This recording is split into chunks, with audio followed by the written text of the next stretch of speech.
cracking, everybody? Welcome back to the channel. New video. First off, thank you to everybody that was on the live last night. We were live for what, 7 hours? Had a lot of fun. I drank way too much. Bad on me. I recognize that.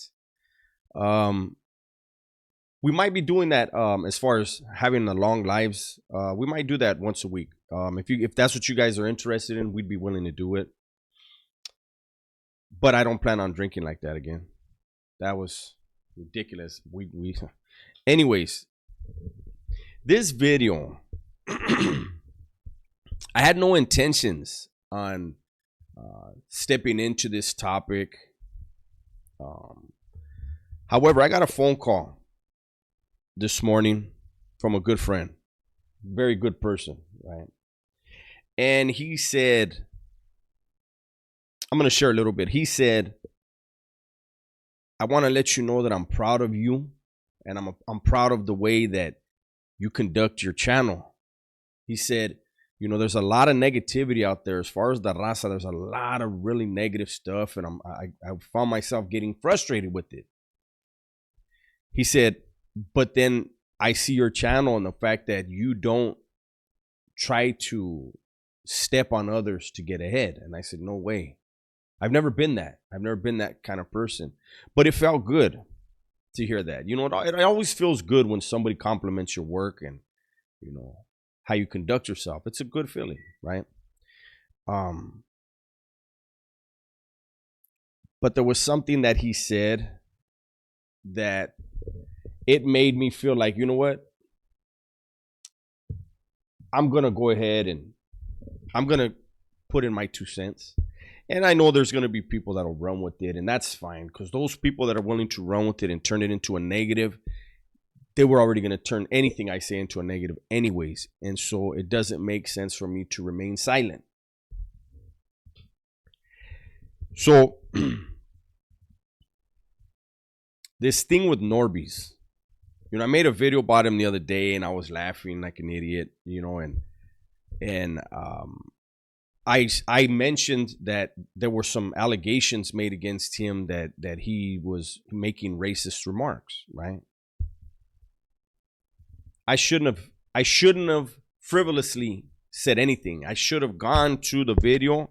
I should have, you know, but everything happens for a reason. It's a trip, because I said that and then it popped up on my feed, the Tony A interview that he had with Norbeez. And, you know, it was the one where Tony A cut ties with Norbeez. And, you know, I found myself like amused as far as there's a movement. It seems like there's a movement right now to brand raza as racist. And I think people should be concerned about that.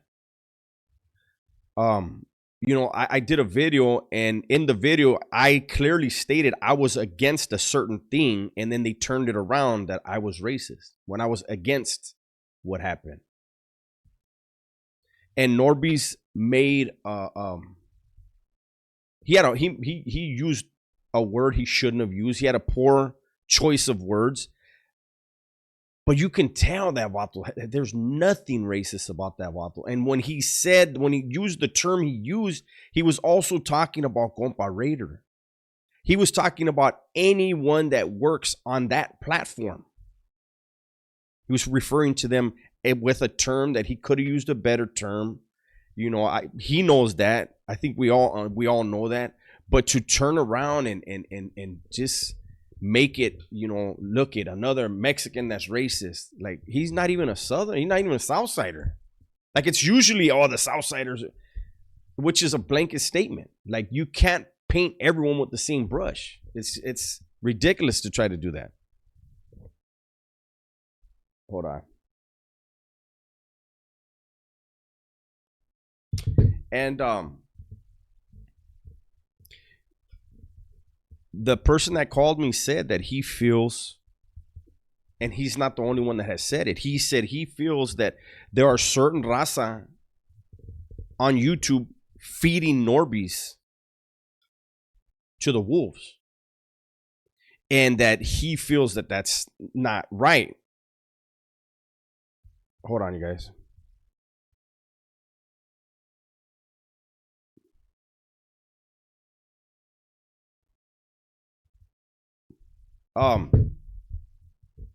And it reminded me, look, prison has changed over the decades, right? And I did 2 decades. I did 24 years and 2 weeks about. Luckily, I was schooled by some real gangsters. I was schooled by dudes who were not snakes, because those are the kind of people I was drawn to, people who were not snakes. And in my schooling, you never clowned a homie in front of another faction. Period. You never belittled a homie. If you want to clown a homie, you clown it amongst homies. Preferably, you do it when it's you and him. Take a lap, walking bullshit with each other. Because you never, ever downgrade a homie. And yet here we are on YouTube.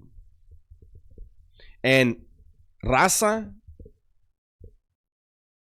are downgrading Raza on a regular, continuous basis. I'm for everybody, Holmes. I'm all inclusive. I have so many black followers, white followers, Asian followers, and I always try to make my content for everyone. I don't indulge in the negative stuff. Like if something pops up and I see it's negative, I hit them 3 little dots and I hit not interested. Unfortunately, that's the reason why I really don't see any, like the whole prison genre, so-called prison genre. Nobody's stuff pops up on my feed, because they've forced me to hit the 3 little dots and hit not interested.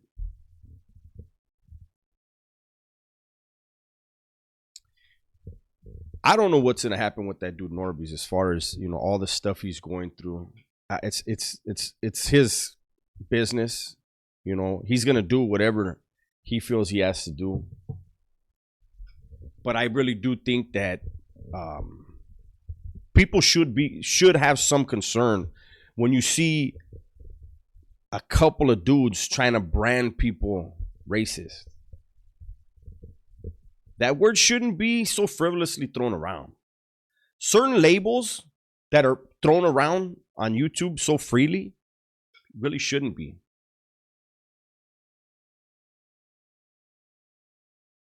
Especially when it's channels that you see they don't get a lot of views. And so they're trying to be sensationalistic, when if they just were themselves, they would probably grow a lot faster. You know, if you're gonna base your platform on being negative, like, you realize that energy is gonna follow you, right? And I'm not gonna single out these ones, but you know, like I said, they were just calling me racist. I was at Caleb Pinkett's house. I've kicked it with Caleb a couple times already. I kicked it with Hoodie. Hoodie and I have spoke since the video. Chinaman has spoke. Like, all these people that know me, who have really interacted with me and know, like, that ain't what he is. But it doesn't stop people who have never met me from spewing hate. Why doesn't it backfire? Why doesn't it, when people put bullshit on people and that we know is obvious bullshit, how come it doesn't backfire? What is it about social media where people are into it? You know what I'm saying?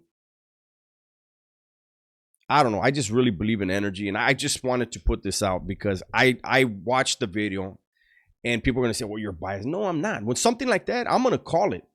If it is, I'm gonna just fucked up. It's obvious. I would have said that. This dude doesn't. You can tell Norbeez is soft, and there's nothing wrong with that. He doesn't need to be hard, but you could tell he's soft. And he went at a platform that most people don't like. Don't even get me started on the, people are willing to throw Norbeez to the wolves. And some of these same people with their selective politicking talking about certain individuals, but then going on No Jumper. A dude who has allegations, you can Google the allegations and there's way more than one. And they sit and they smile with them, break bread with this. Crazy to me. Social media is such a trip, man. It really is. But I'm going to continue doing the content that I do. My mission being to try to steer people the right way. Give them a glimpse at prison life, what it really is. At the criminal world, the way it really is. And then letting them decide, man, do they really want to be a part of it? Yeah, when you're a kid, it's, being rebellious is seems fun. I don't know nobody that likes doing time. That comes with it. I remember a homie from Venice, model from Venice, met him in New Folsom. He got jumped into his barrio, and I think it was 2 weeks later, he was fighting a murder and got a life sentence. 2 weeks. I think it was 2 weeks. 2 weeks or 2 months. But it was a very short time. His life was over with. He got jumped into his barrio, and then his life was over. I was there with him when he did his first pegada. Like, how many other modelos are there? There's probably thousands. Do you want to be the next one? You want to get jumped in your neighborhood? And this is the thing that always trips me out. So Malo got jumped in. He had homeboys though. And I'm not talking shit about that barrio. It's any barrio. My barrio. He got jumped in by his homeboys, and his homeboys stayed on the streets, and he did all day. He's still doing all day probably. Right? He's probably still alive. He's the same age as me. But his homeboys didn't catch that out. And they were from the neighborhood longer. And they stayed in the neighborhood. I always trip out on that. When you have certain dudes in the neighborhood, I don't know. I don't want to get into all that. But yeah, if you want to be the next one, man, get jumped in. And a few months later, your life is just concrete walls and steel bunks and, stabbing people. And then maybe you feel like, it always tripped me out when I would meet vatos, never slammed a day in their life, and they think part of doing time and being a homie is using heroin. Maybe it helps them pass that time. I don't know. But anyways, this is not a video that's going to get a lot of views, but it was put on my heart with that phone call. When I saw the interview with Tony A and Norbeez, I had to ask myself, did Tony really have to cut him loose? According to him, he did. And I'm sure there were other things behind the scenes that Tony's not talking about and Norbee's not talking about that led to where, you know what? Yeah, maybe it's just time to cut ties. He told him, hey, if you need anything, I'm here. But it was obvious to anyone, man. That dude didn't mean anything racially when he said that. He used the wrong words. This is why when people ask me, why you talk so slow? And this is why I always tell people, I want to think about what I'm saying.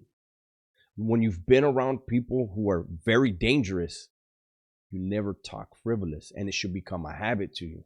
Where even if you're in front of the nerdiest of the nerds, you're still mindful of your words. I'm going to go ahead and let you guys go, man. Everybody, please be safe, be smart, and tell the ones you love that you love them. I'm out of here.